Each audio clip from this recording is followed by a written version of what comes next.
You're listening to Puma Podcast. I think may standards pa rin na sineset for each gender in terms of how they should present themselves, what kind of songs they should write. So, ano ba yung standards na fina-follow natin o ng mga pop stars ngayon pagdating sa kung paano ba sila dapat gumawa ng isang piece of music? The top 10 Filipino artists on Spotify in terms of monthly listeners are all male acts. Save for UTD, whose most popular songs were performed by the group's former vocalist Army Millar.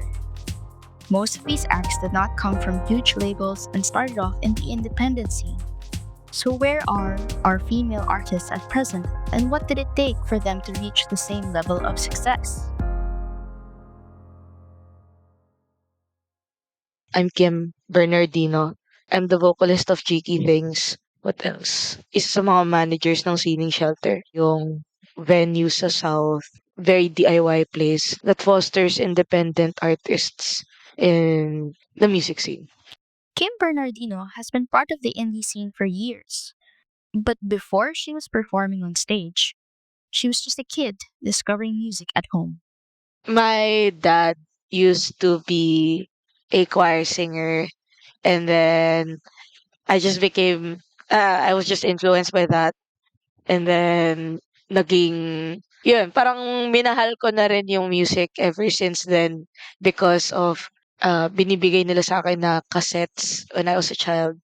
But stepping into the indie scene was a whole new world. Kim found herself in a community that wasn't just about music, it was about finding spaces where artists could truly be themselves.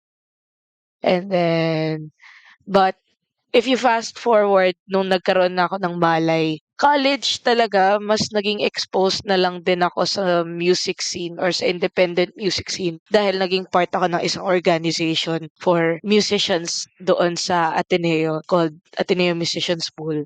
So, dahil sa Ateneo Musicians Pool, na-expose ako sa iba't ibang communities tulad na or iba't ibang spaces tulad ng MOS kung saan nafo-foster yung just the community because of music. Yun. I think very big sa akin yung emphasis doon sa spaces kasi mas doon lang ako naging malay na, huy, may spaces pala para gumawa ng kahit anong music na hindi ka i-judge ng mga tao. The indie scene can be tough to navigate, especially as a woman. Many artists still feel the pressure to fit into a certain image, to conform to beauty standards, or to prove that they belong in a male dominated industry.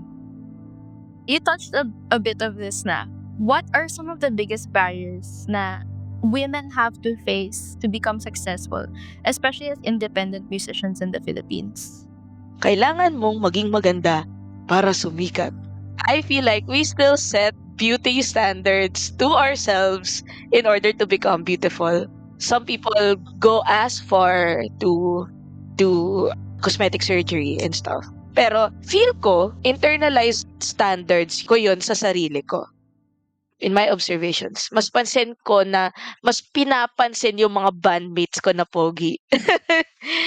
Shout out kina Toby at Ron sa Socmed namin. But in a way, I'm also happy din. Kasi hindi na siya ganon ka-prevalent ngayon. Like hindi na siya outright na sinasabi, "Hoy Kim, maging maganda ka para sumikat yung banda natin." Ganon. Hindi siya outright sinasabi. Pero feel ko, in order for our band or in order for other bands to be recognized, you have to be pretty. We are still living in a pretty culture.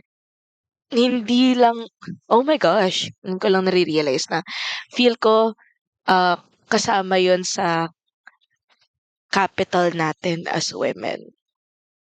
Kailangan mo magpa-cute para mapakinggan nila yung kanta mo. And I hate that. I hate content creation kasi I'm a busy person and ang hirap magsingit ng time para uh, mapakinggan nila yung kanta mo and yeah, parang seeing that Like whenever I scroll on Instagram na these people are um sponsored, they're sponsored ads na parang kailangan nagpapakit sila para ah pakinggan yung kanta nila. Parang ako, oh my gosh, are we really living, are we really begging for that right now when we used to live in a world na just put your stuff out there.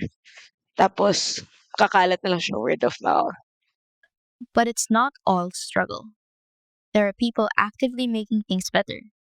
Kim shared some of the spaces and collectives that are creating change in the indie music scene. We'll hear more from Kim after this short break.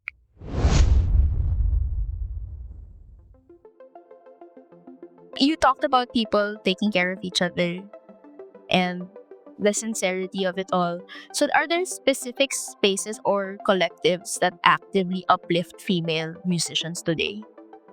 Yes, I can name four. Some of these may pagsasama ng queer people. Pero All Cool Girls Inc. Sila yung collective na gumawa nung Halloween party last year? Last year? Yon. Kung saan nag-dress up kaming banda ko as The Sopranos. Ayan. And then XII Prod, they do a lot of queer slash what you call it? Queer slash female fronted na shows. So, usually makikita mo sa posters nila it's either queer bands or pure female bands. Ayun, they've done a lot of shows and they're just around Metro Manila. Yeah, so just keep watch for that.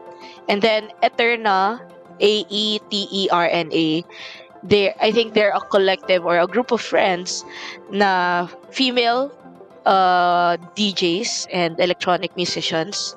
Yun. And I see them a lot pagdating sa poblasyon. Pero, I don't know, it's just nice to see na may ganon. And then Elephant Party, people know about it the most, 'di ba? So that's the famous parties that centers around being queer, 'di ba? And sometimes being female. Ayun. And I think yung pinakamahalaga rito yung female collectives na nagsasama-sama in order to protect something that's uniquely theirs.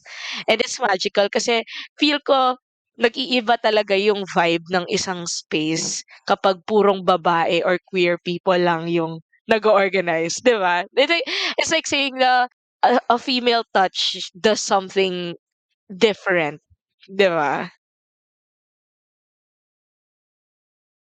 These communities are proving that there's power in coming together. When women and queer artists have spaces where they feel safe and supported, they don't just survive in the industry, they thrive. So, where does the music scene go from here? Kim says it's all about building community and supporting each other and breaking the mold. I think you answered this question, but like personally, if you could go back in time to give yourself advice or like young women in general, what advice would you give as they enter the music scene?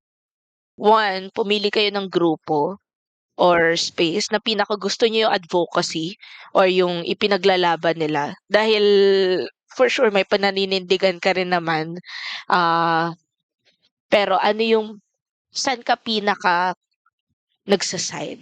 Or at least saan ano yung pinaka ipinaglalaban mo sa sarili mo? Dahil if you share that with others, I think doon ka din mag-grow as an artist. Number two, 'wag kang magpadala sa pangangailangan na mag-adhere sa isang stereotype. Hindi ka isang goth girl or hindi ka isang girly pop, isa kang babae at kaakibat diyan yung kakayahan mong mag-express ng sarili mo. So, and I don't feel like I adhere to any stereotype at this point. I just feel like I'm just a girl that wants to sing about love songs and my relationships with spaces. That's me. And you might not be that. And that's okay. The indie music scene is evolving, and women and queer artists are leading the way.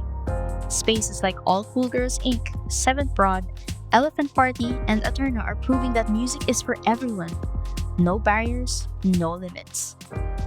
Kim, thank you for sharing your story with us. And to everyone who's listening, keep supporting independent artists. Follow Cheeky Things. Check out these collectives, and most importantly, show up for the artists who make our music scene better. That was today's episode of Teka Teka. Once again, I'm Jen Garcia. If you like this episode, share it with a friend or two, and subscribe wherever you get your podcasts. Until next time. This episode was edited and produced by Anthony Tobias.